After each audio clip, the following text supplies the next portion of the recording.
کہ بر صغیر میں اس طرح کا دینی مدرسہ کیوں وجود میں آیا؟ پوری دنیا میں اس طرح کے مدارس کیوں نہیں ہیں اور پاکستان، انڈیا، بنگلہ دیش، کشمیر میں کیوں ہیں؟ ظاہر ہے کہ انگریز کی نگرانی میں جب علی گڑھ میں مدرسہ کھولا گیا، اسکول کھولا گیا، تو انگریز حکمران نے اس کے نصاب میں تبدیلی کی اور ہندوستان کی تاریخ میں پہلی مرتبہ ایک ایسا مدرسہ انگریز سرکار کی نگرانی میں وجود میں آیا کہ جس کے نصاب سے قرآن کے علوم نکال دیے گئے، جس کے نصاب سے حدیث کا عنوان نکال دیا گیا، جس کے نصاب سے فقہ خارج کر دیا گیا اور جس کے نصاب سے فارسی زبان نکال دی گئی، کیونکہ فارسی بر صغیر کی سرکاری زبان تھی،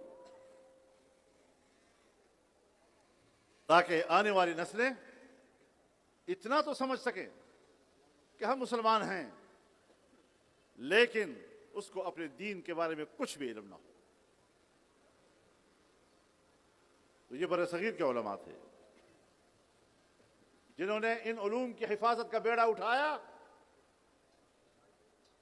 اور دیوبند قصبے میں مدرسہ کھولا جن میں ان علوم کی حفاظت کی ذمہ داری لی گئی۔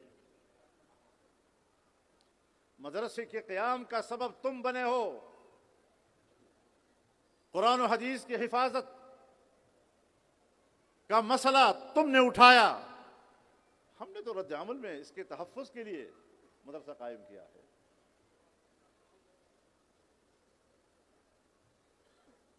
سو مدرسے کے بارے میں یہ سوچ جو انگریز کی تھی اس کا تسلسل آج بھی برقرار ہے۔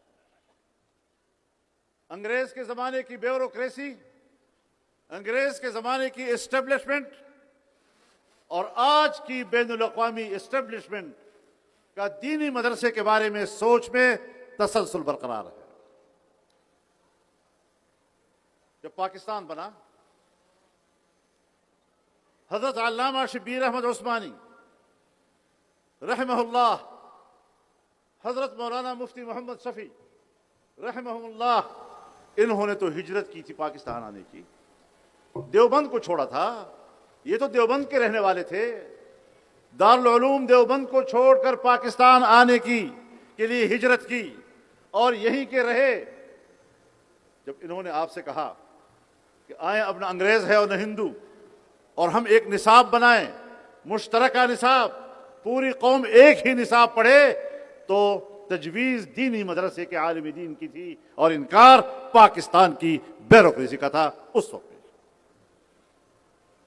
تو قیام پاکستان سے لے کر آج بھی ہماری اسٹیبلشمنٹ اور ہماری بیوروکریسی کی سوچ دینی مدرسے کے بارے میں برابر ایک ہے۔ اس بات کو مد نظر رکھنا چاہیے۔ ہم نے ہمیشہ ایک تعلیم اور ایک نصاب کی بات کی ہے، لیکن تم نے ہمیں مجبور کیا ہے کہ ہم دینی علوم کا تحفظ کریں۔ ہمیں خطرہ کس سے ہے؟ ہمیں آج انگریز سے خطرہ نہیں، ہمیں دینی علوم کے لیے آج ہندو سے خطرہ نہیں، ہمیں اپنے مسلمان سے خطرہ ہے۔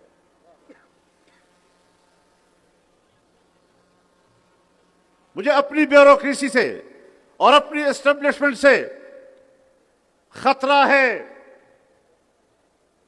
اس کا خنجر ہے میری گردن پر،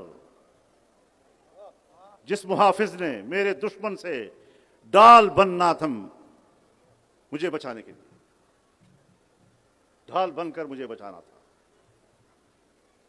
جن کی حفاظت، ان کی ذمہ داری مجھے تحفظ دینے کی تھی، آج میرے محافظ نے اپنا خنجر میری گردن پہ رکھا ہوا ہے۔